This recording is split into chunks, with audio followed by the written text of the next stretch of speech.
This is Lions on Tap, a weekly look inside the Lions' Den, presented by Coors Light, the chilled choice and official beer of the BC Lions. Highlights, interviews, and a look ahead to this week's game. Now, here are your hosts, Matt Baker, Nick Kowalski, and the voice of your BC Lions, Bob the Moj Marjanovic. Hey, 2 out of 3 ain't bad.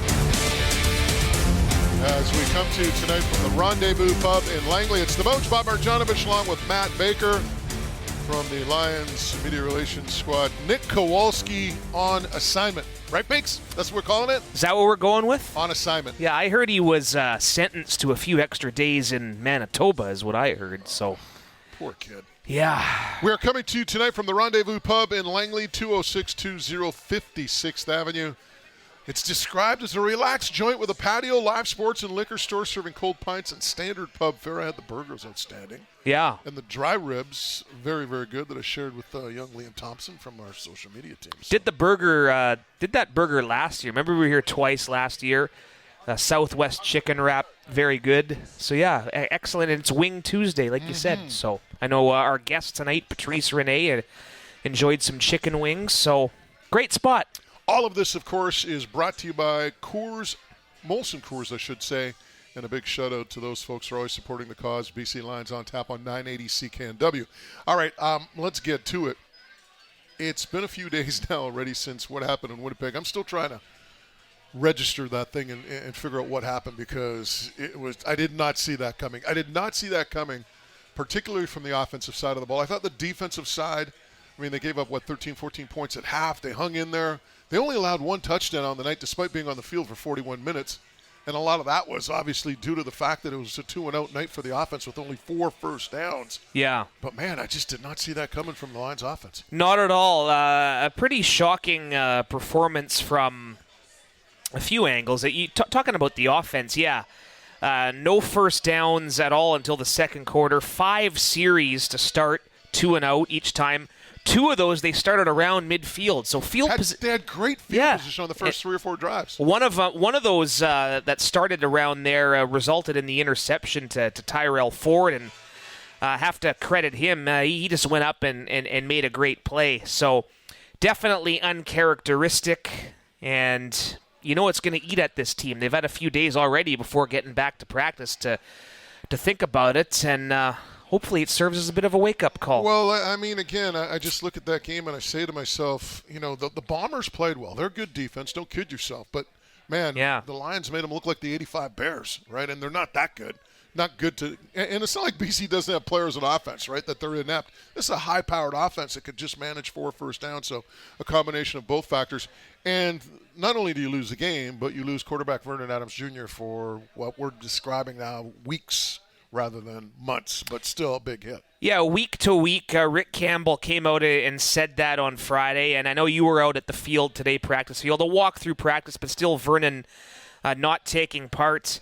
He spoke to the media and said he feels a lot better already than when he went down, but I don't know what you and Julia were saying, thinking up in the booth as that was happening, but I kept saying, really, after all this, now this happens, but Vernon Adams is a guy who's dedicated to the craft in every way, and that includes his rehab. So, he was in there all weekend getting right, and Rick Campbell always tells the guys treatment, it's like 7-Eleven. It's open around the clock pretty much. So, yeah, at the same time, they're going to have that balance, right? You don't want to rush him back by any stretch, but I think Rick Campbell has pretty much been saying that he expects Vernon to be back at some point in August now, whether that's next week or maybe Victoria at the end of the month, somewhere in between. So definitely the news is a little more positive compared to at the time. And the thing, too, with Vernon, this, that he is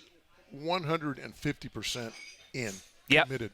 First one in the facility, last one to leave. We always hear about that. But, even just being around him when we're traveling. Bick, you've seen it. You're on the bus, and you look down, and here's Vernon looking at his wristband that he has on during the game, and he's kind of like talking himself through plays. You look at him on the plane. It's an iPad. Again, he's got his notebook out, and he's going through plays and kind of going through sequences. So with him, it's a 24/7, right? It's not like this is something that he just kind of puts a half-ass effort in, pardon my French, but yeah, he is all in. And if there's anybody that can get back on a record time in terms of rehabbing, I guarantee it's Vernon Adams Jr.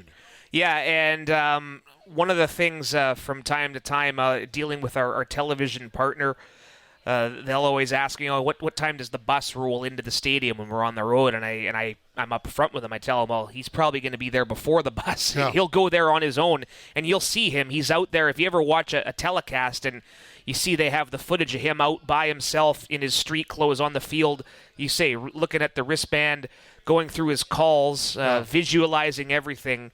And, yes, the franchise has obviously hitched their wagon to this guy, and they're better off for it, even though by his own admission he will say he hasn't been good enough the last 2 weeks either. The accountability has always been there with him. So wishing him, obviously, the speediest recovery possible. And Rick Campbell said it today that Jake Dolegala will start.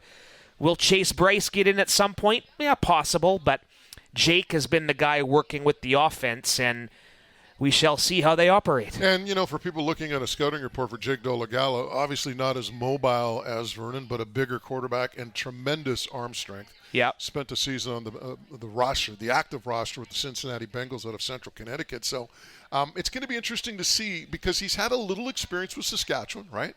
And now he gets another opportunity in another system with different weapons, different offensive line, different running back. It'll be interesting to see how Jake Dolegala responds to this challenge. Yeah, and people will recall last year one of Jake Dolegala's, I think it was his first start, in fact, was a victory against the Lions at Mosaic Stadium. Did he throw for 408 or something? Well, he threw for 400 plus the next time against BC here when the Lions hung on to win at the end of September. But I think it was Samuel Emelis was the guy he established a chemistry with, had a long completion at that game in Mosaic. So a lot of people who might be a little apprehensive at what's to come here, this is why. I mean, Rick and Neil will tell you they prioritized this in free agency. Remember, they went out and they signed Jake Dolegala. They signed a Dakota Prukop who ultimately gets let go at the end of camp because that means they're high on Chase Bryce, too. I was just about to say, don't go to sleep on Chase Bryce. This quarterback room is as good as it's been for the last few years. And with Chase, he came to camp this year, and as you mentioned, they brought in Dakota Prukop, so it looked like it was going to be Vernon, Dakota Prukop as the short yardage guy, and Jake Dolegala as a backup. Well, Chase pushed the issue, and they wound up cutting Dakota Prukop, who actually wound up in Edmonton. But to me, that tells me a little bit about the improvements of Chase Bryce. And talking to Chase, it's just getting used to the game. Julio talks about this all the time. Caravetta, that is, in case you're wondering which Julio I'm mentioning. Good, yeah. The thing is with Julio, always talks about the fact that the second time around, you're way more comfortable. You know the game. You know what to expect in terms of, the way the team practices, the games. It just goes so much into your performance. And Chase Bryce really impressed in training camp to the point where they cut Dakota Prukop and they went with Chase. So I wouldn't go to sleep on Chase Bryce in this whole situation. And I think that first preseason game in Calgary where Chase pretty much got the second half, I think that really opened the eyes of the coaching staff.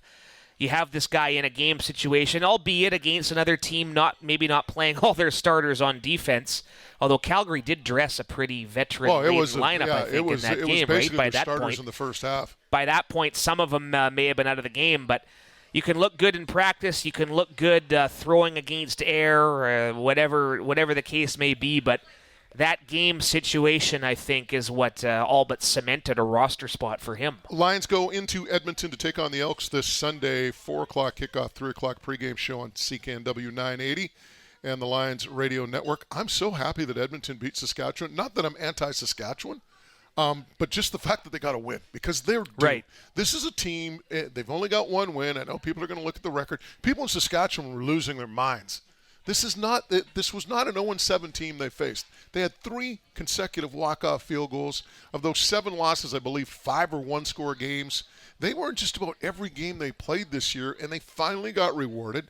And, man, I'm looking at this game, and I'm thinking to myself, this isn't going to be easy. This is professional football, and Edmonton's playing with confidence now. Yeah, you said it. A 3-point result right down to the wire, a Shaun White field goal to win it way back in week 3, I think it was, at the end of June. And, yeah, it might be sounding like a broken record here, but Rick Campbell has said week in and week out Comes down to those 5-6 plays in the fourth quarter in the second half. The Elks just weren't making those in their losses, and when the Lions were in the midst of a 5-game winning streak, they were making those. That win over Edmonton serving as a prime example. So I'm with you 100%. I made a point of sitting down and watching that Edmonton-Saskatchewan game on Saturday night, I think it was. One, because I want to see Trey Ford back in action here, and obviously there's some implications for the Lions in terms of the standings, because that result ultimately, because of a tiebreaker, keeps the Lions technically in first place in the West, both BC and Saskatchewan at 5-3, and all of a sudden Calgary with a big comeback. So the logjam near the top, Moj,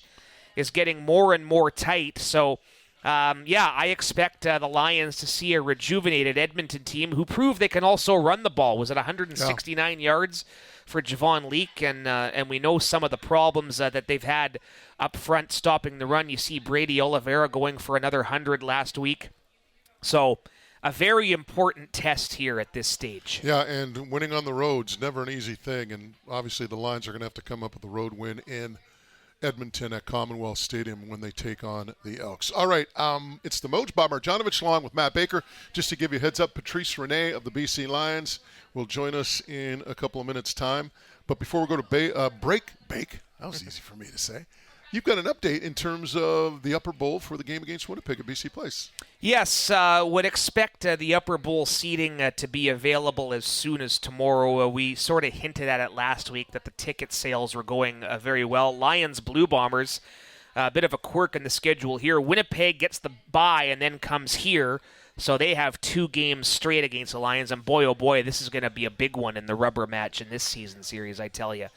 Lions get this one. I know we're talking about Edmonton, but the Lions get this one next week. It would certainly do them a few favors. Our FamFest game, we're calling it. Kids will get to run on the field post-game. The backyard party, Terry Fox Plaza, 1 o'clock, going to feature some superhero characters, some princesses, spray tattoos, face painting. The kids club will be out there. And this is great. Fred Penner, Moj, will be the halftime musical entertainment. So right. Good family game tie in there, and post game again they get to run around the field. Tickets for kids 17 and under, $15 only starting at, and accompanying adults, parents, what have you, can join them for $25. And we pretty much said it. Expect the Upper Bowl to be available. BCLions.com for tickets? BCLions.com/FamFest for this game specifically has all the information we've just laid out. That's FAM Fest. All right, and we'll talk about the Grey Cup later in the show. That's what you call a tease in the business, Bake, just to let you know. I'll be sticking around for it then, We'll talk about that tease. All right, quick break. On the other side, Patrice Rene of the BC Lions joins us. Of course, we're coming to you from the Rendezvous Pub in Langley, 20620 56th Avenue. Great place. They got an unbelievable patio out here, live sports, liquor store, you name it.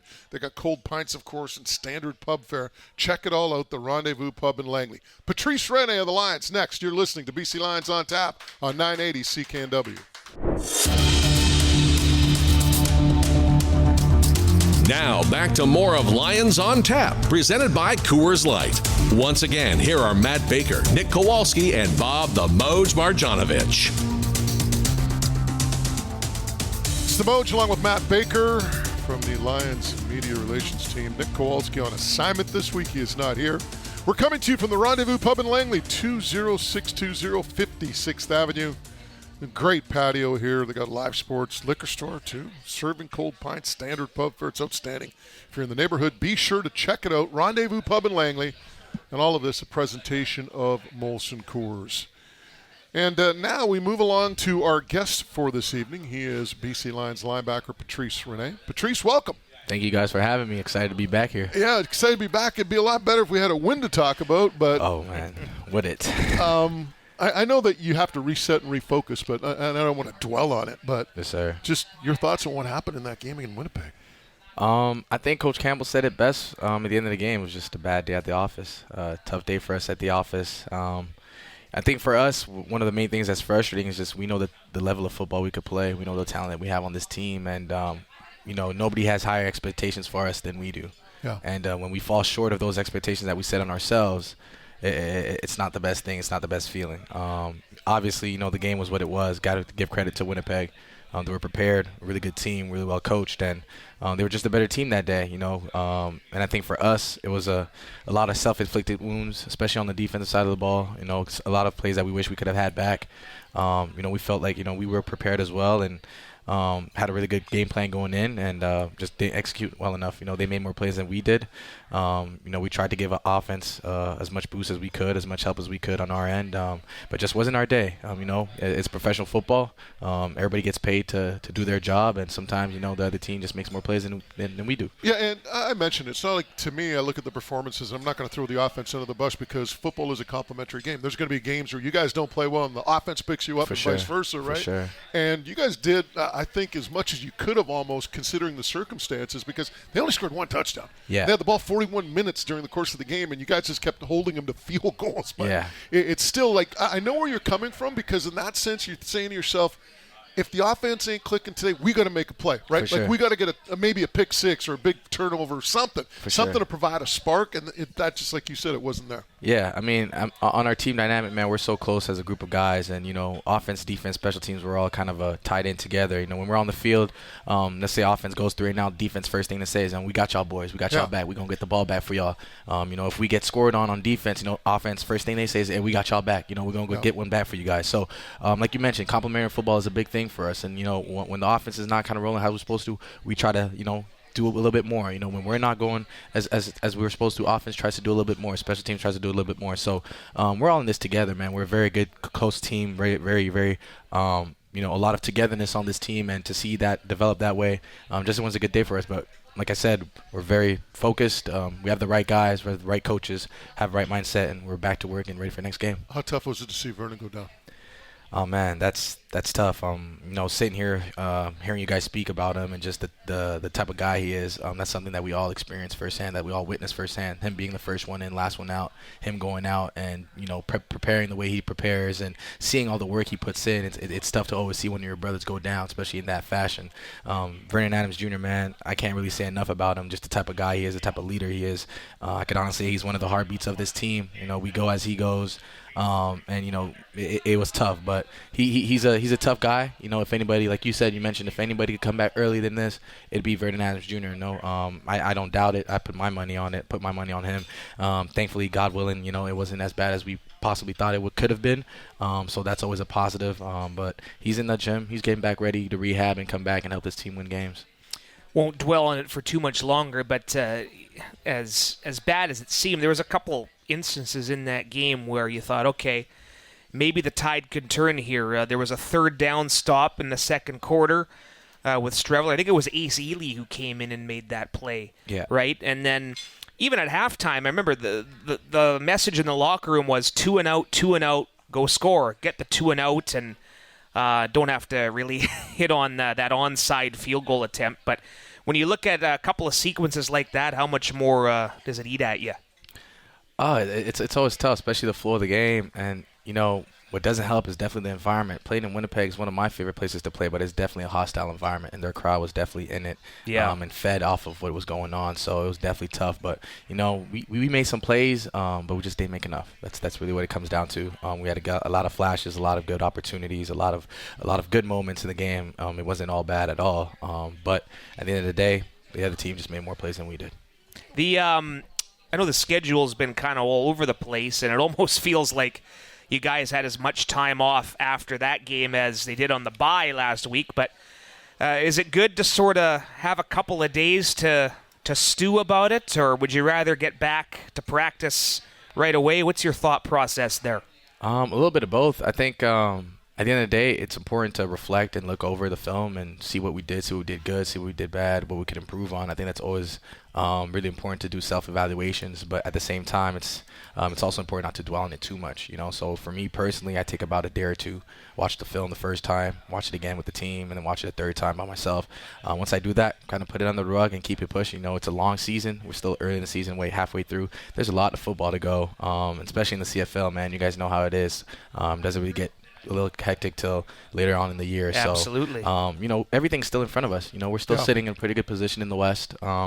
we have all our goals and aspirations right in front of us. It's a tough game, but it's also part of the game. You win some, you lose some. And I think Coach Campbell, he does a really good job of keeping us motivated, keeping us, eyes on the prize, and letting us know, like, hey, guys, we're still good. And he always tells us, you sign up for the good, you got to be willing to sign up for the bad, right? So coming off a 5-game win streak, had our success, and kind of seeing a little bit of trouble in the road, but we'll be just fine. The big thing, and you touched on it, and I think it's really important, reset and refocus. Everybody always talks about it, resetting, refocus. You can't just ignore what happened. You have to learn from that game. 100%. Yet at the same time, once you do go through that process, like you said, put it on the rug, move on to the next game, right? 100%. And start focusing on Edmonton. 100%. Patrice Rene is our guest tonight. We're talking Lions football. This is Lions on Tap on CKNW. Let's talk a little bit about the journey, because you have an amazing story, right? Yes, sir. Yes, sir. Born in Haiti. Yes, sir. 5 kids. Yes, sir. Parents moved to Canada. Mm-hmm. And you find a way to play collegiate football at the NCAA level. Now you're a professional football player with the BC Lions. Let's go right back. Yeah. To, like, how old were you when your family decided to move to Canada?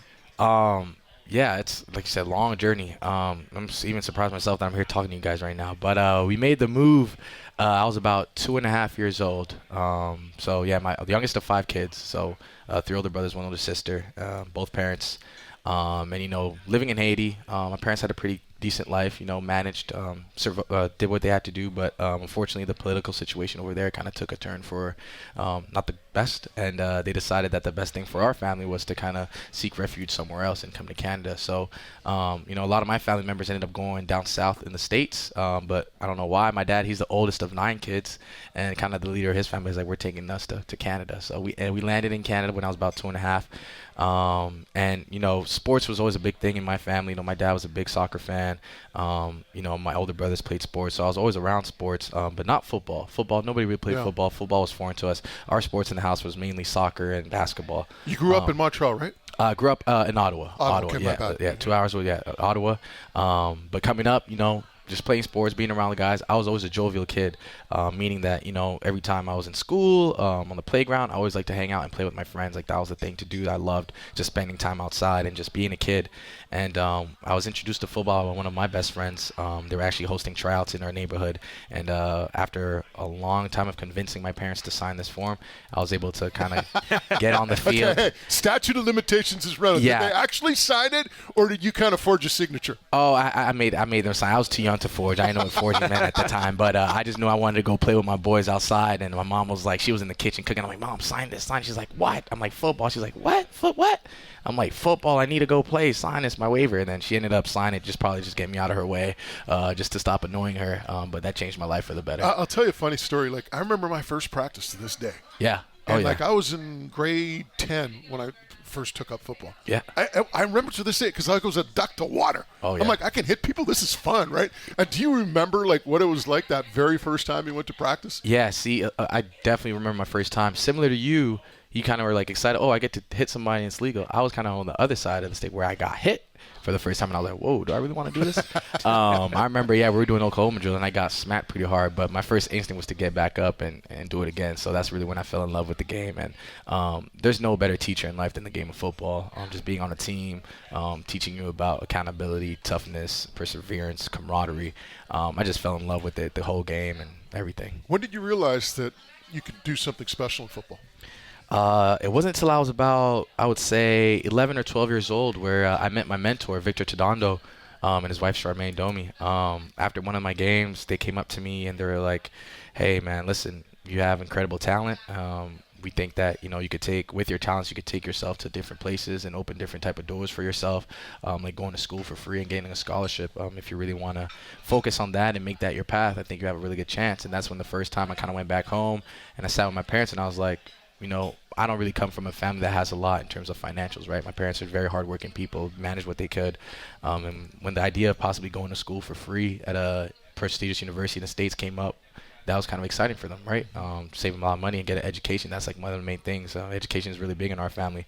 So once I kind of realized that, I sat down with my mentor and we kind of had a plan. He was like, you know what? You have the intangibles, the size, quickness for your age. And if you keep pushing, we could really do this thing. So I kind of locked in with him, and he had a training academy called Gridiron Academy that has brought up a whole bunch of Canadian athletes throughout the whole NCAA process. We have at least over a dozen guys going pro right now, over at least 25 guys playing NCAA Division I. But I went through that program from I was about 12 years old all the way up into high school, and I talked to Coach Vic every day till this day. He's still one of the closest people in my life. But I went through that academy and started going to camps, making a name for myself, kind of getting on that whole recruiting process, and that's when I was really like, okay, well, if people are kind of starting to talk about me, that must mean, there's something there for me to do.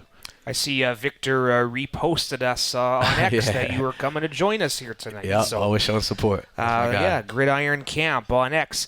Hey, so and then you end up you moved to Virginia for high school football, right? How did that process come about? Oh yeah, that's it's funny because when you get into the world of sports, especially football, a lot of the time there's kind of this blueprint that's laid out for you, right? It's you play high school, you ball out of high school, you go to college, you ball out, you go pro. So I kind of had this blueprint in front of me, and I was getting to that stage where I was dominating Canadian high school football, where I was getting a lot of looks, a lot of things, and a lot of coaches in the States were really interested, and I turned a lot of heads. But there was always this issue of level of competition. Right. Who is he playing against? What is he doing? Is he really that good or whatever? So I would have to go literally every weekend, get on a van with Coach Vic and 5 other of my teammates, and go to these camps to try to get exposure. And I got a couple of offers here and there, but it just wasn't clicking because of the whole stigma around Canadian football, which I think is ridiculous because we have a whole bunch of talent. But with that being said, I was approached after my 10th grade year. I was approached by Coach Pano Valgaris out of Episcopal High School in Virginia. They reached out to me and my coach, and they were like, hey, we've seen his tape, and we think that he could help us out at our school right now. So it was a boarding school. That had a really good football program, and I had an opportunity to get a scholarship to go there because I had really good grades at the time as well. And decided to make the switch, decided to finish my high school career in Virginia, just so I could, be able to showcase that it doesn't matter where you put me, wherever I'm at, I'm still going to be the same player, same guy, and play at the same level. So that's kind of what went in with that decision, just able to kind of propel my recruiting process and get me to where I am today. Patrice Rene is our guest. More on his amazing journey to the CFL. Of course, we're coming to you from Rendezvous Pub in Langley, 20620 56th Avenue. If you're in the neighborhood, check it on out. It's got a great patio, by the way. And I just had the burger. It was outstanding. All of this is a presentation of Molson Coors. And, of course, much more coming up with Patrice Rene. You're listening to BC Lions on Tap on 980 CKNW.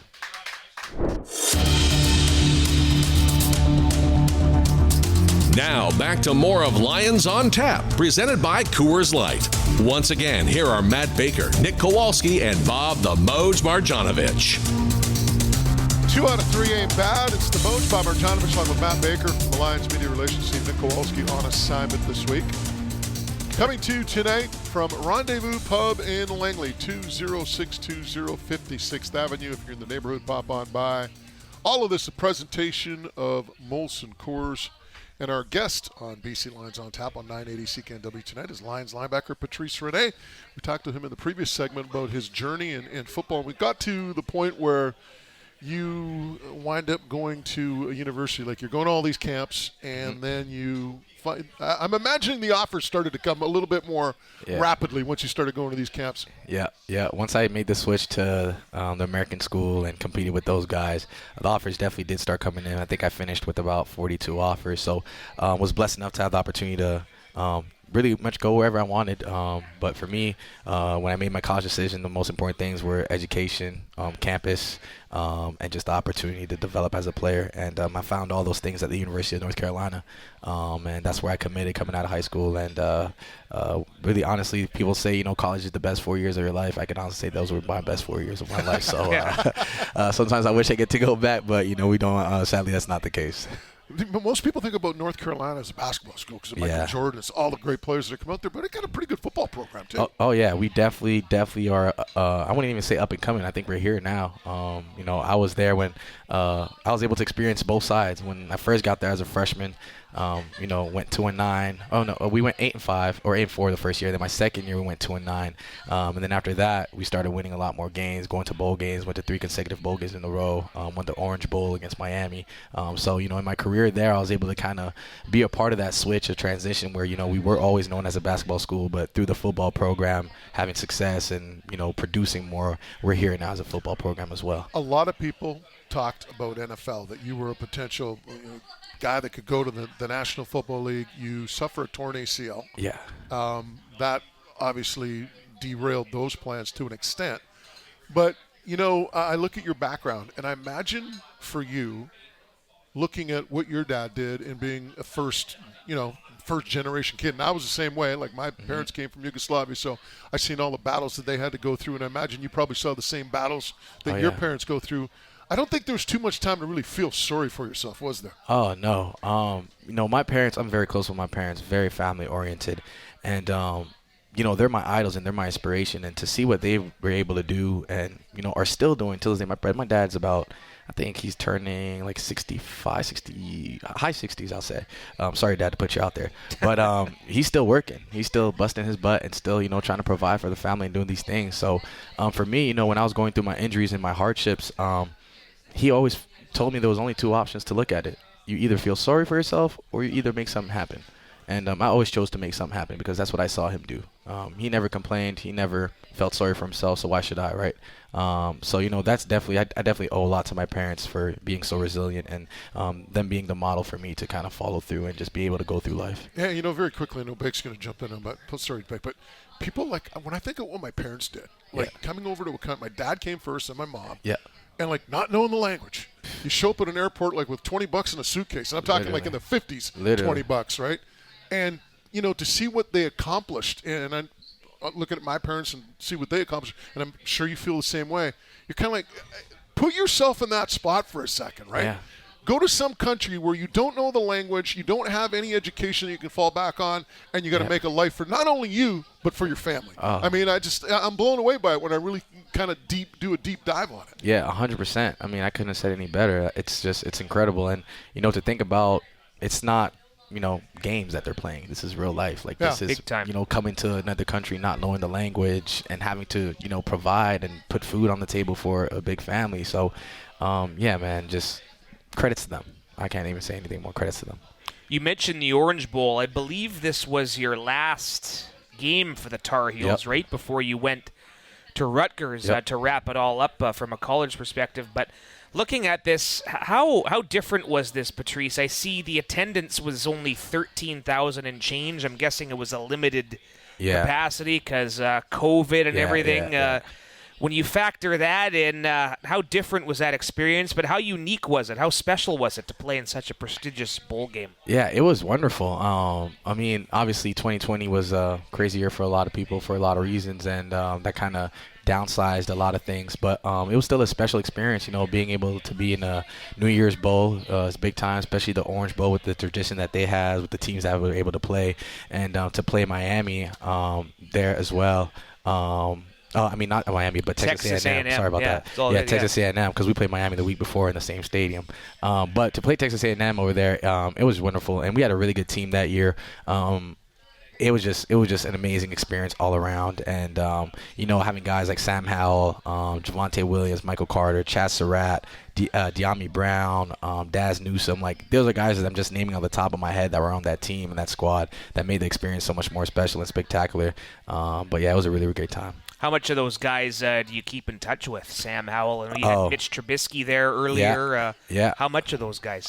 We always keep in contact, especially throughout Instagram and also social media. It's always easy to see what guys are up to and to check in and tap in. And one thing I always say, I've always been blessed is to be a part of really good teams, really good close teams. And I think, I've been around a lot of locker rooms, but a lot of really, really good locker rooms. And my time in North Carolina is definitely something special where I've been invited to weddings. They're going to be invited to my wedding, but it's that type of relationship.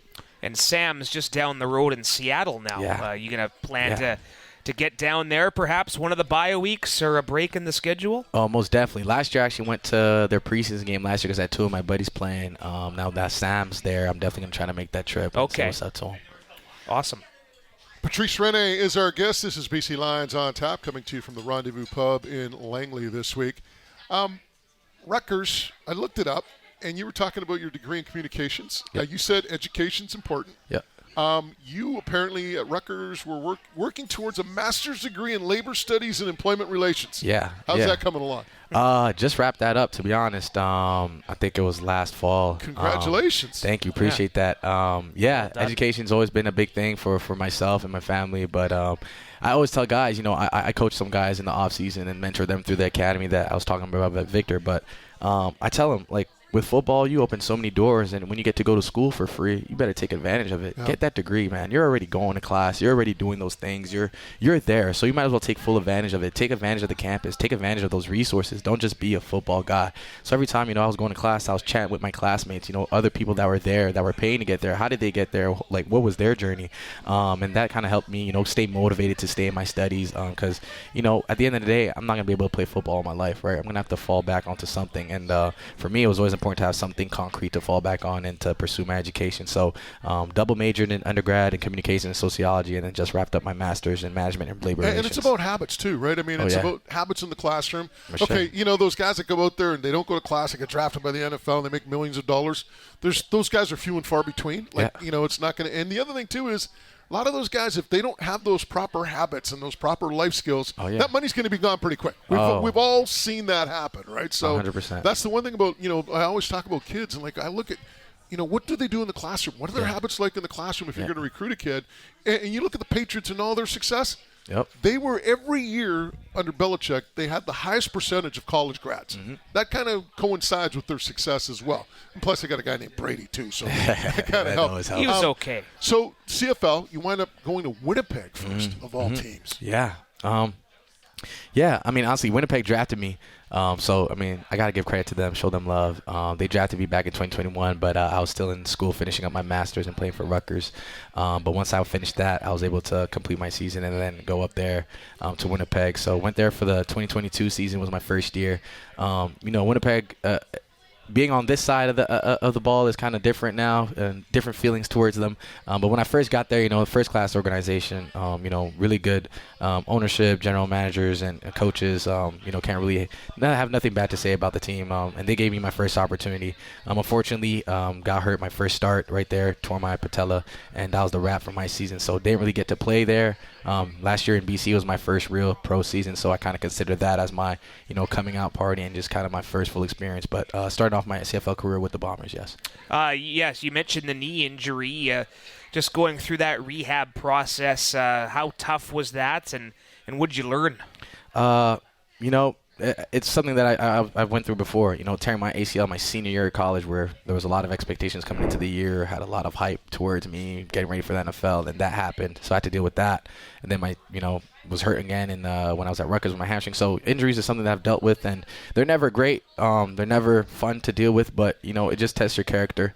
It tests your willingness to persevere, and at the end of the day, I think this is the best job in the world. I get to wake up and do what I love, run around with my boys, and play and be free. And I always told myself, as long as I could do that, I'm going to keep doing it until I literally can't anymore. So for me, it was a no-brainer. It's part of the game, and I understand that. And it's just about the rehab process and attacking it, and then being able to get back on the field. And I'm here today doing my thing, so feel better, feel good. It's interesting because I remember last year talking to Ryan Phillips. They loved your athleticism, but it was almost like that Bo Lacumbo syndrome, I call it, where when Bo came up, and he was safety, linebacker. They moved him all over the place, right? Yeah. Just trying to find a spot. Yeah. This year you found a spot, yeah. right? You're playing linebacker on a regular basis. How comfortable are you now just focusing in on that one spot rather than kind of like trying to bounce around a little bit? Yeah, it was a little different trying to find a home in terms of positions. I remember coming into this season and in the off season, my mindset was just to get on the field wherever that was, and I was always open to whatever position that may be, safety, halfback, corner, Sam. I was like, what, I'm ready for it all. So I made sure I studied all and prepared for it all. And I think, Coach RP, one thing he does really, really well is he utilizes his weapons at their best of abilities. He puts guys in positions to make plays, and he uses our intangibles to put us in good positions, right? Sometimes I have coaches that'll be like, you're just going to be this guy, you're going to be that guy. But he kind of looks at it at a wider surface, says, all right, he's good at this, we're going to put him there. He's good at this, we're going to put him there. So I think he did a good job of putting me in that Sam linebacker position and finding a home for me where I could kind of really showcase my talents and exploit myself and help the team in the best way possible. It's interesting when you talk about the transition, and we talked about this earlier with Jake Dolegala. Year 2 versus year 1, big difference, right? Oh, yeah, for sure. Especially the speed of the game. I mean, last year I was more of a special teams guy. I didn't really get to play that much defense. This year is my first year really starting and having an impact on the defensive side of the ball, which is it's been a whole lot of fun for me. But at the end of the day, football's football, man. I've been playing this game since I was a little boy, and, the game doesn't change. It's just the competition level and the people you're playing with. But the game is always the game. It is, and it's interesting because you still make the same decisions now that we can go down the park, watch a bunch of 10-year-olds, and you look at an outside linebacker. He's going to make the same decision you do, except you're going to have a hell of a lot shorter, less time, right? 100%. It's all about time and making that decision as you progress through levels. But here's the one thing, though. It's interesting that Christophe Boileau mentioned to me. I said, what's the biggest thing about transition?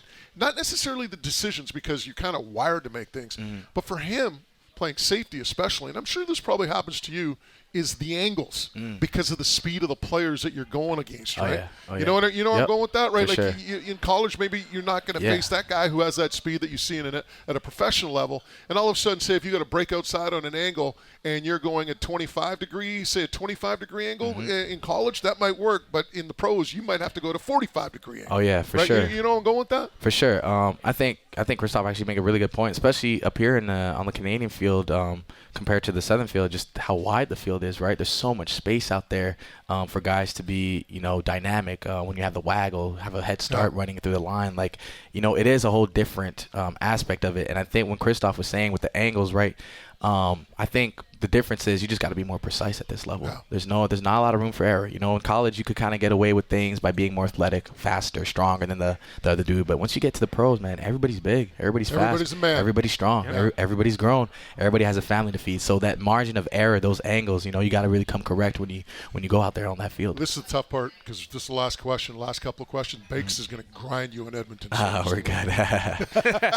Yes, we've talked about it. Trey Ford maybe giving them a bit of a shot in the arm here, and they've been hungry for a win, no doubt. But what challenge? I know today was kind of the first day back. What's RP, Coach Tanya? What are they preaching here?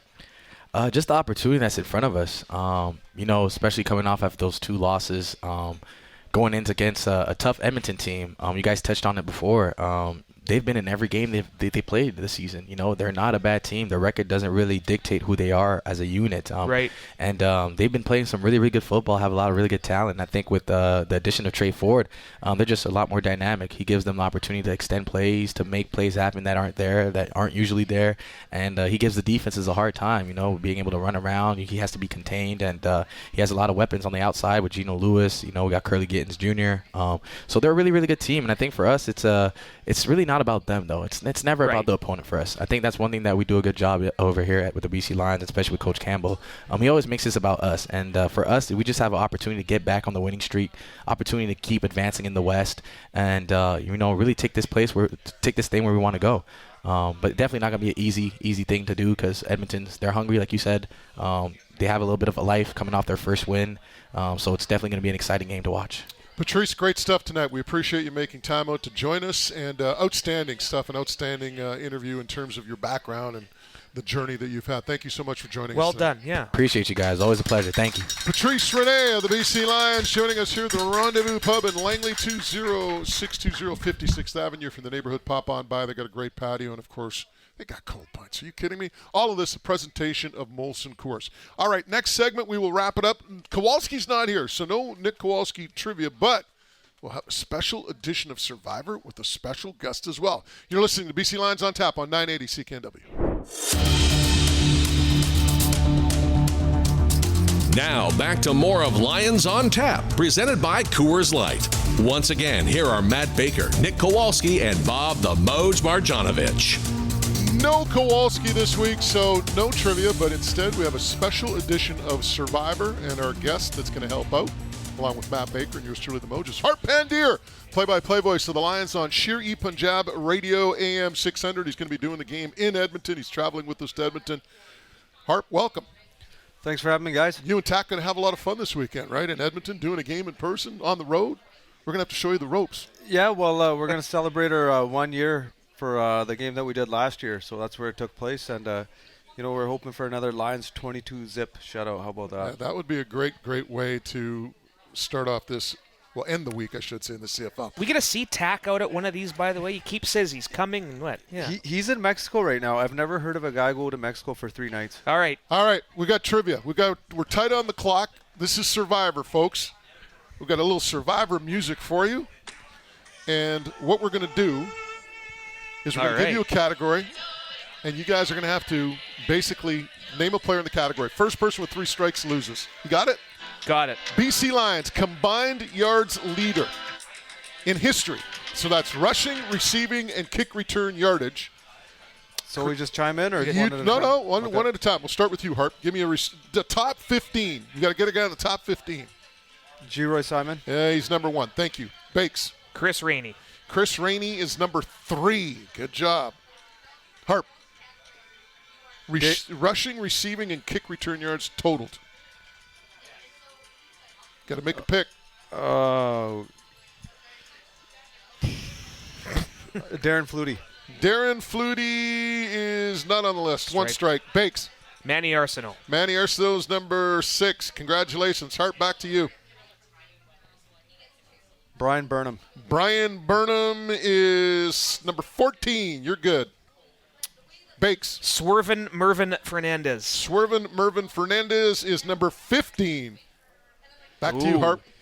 Just got it in there. Sean Millington. Sean Millington is on the list. He is number 9. Congratulations. Bake, back to you. Jim Young. Jim Young is number 4 all time. Attaboy. Harp.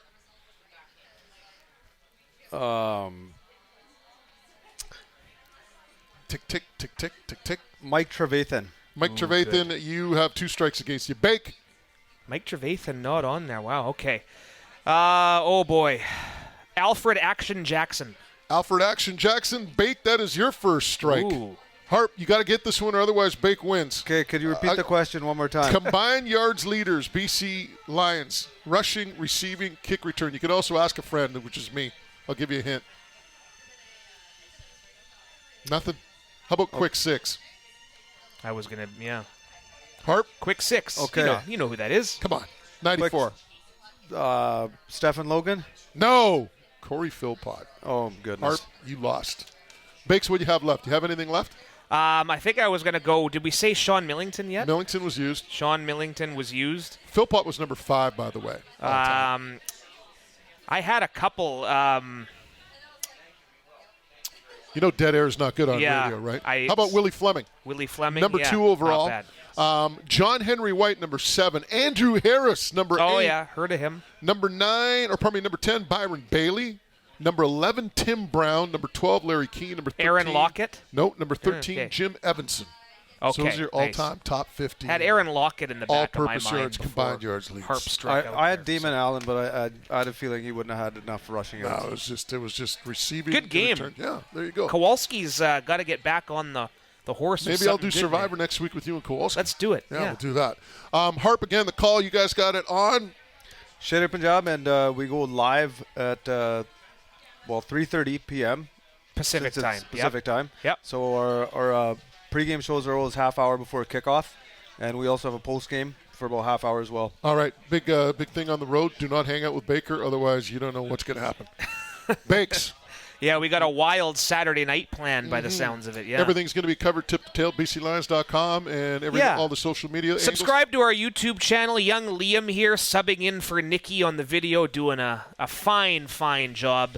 I mean, this is like Dave Dickinson going down and Casey Printer's coming in. That's how clutch he is. So, Liam does a great job. YouTube, bclions.com, all of it. All right, and very quickly, Grey Cup.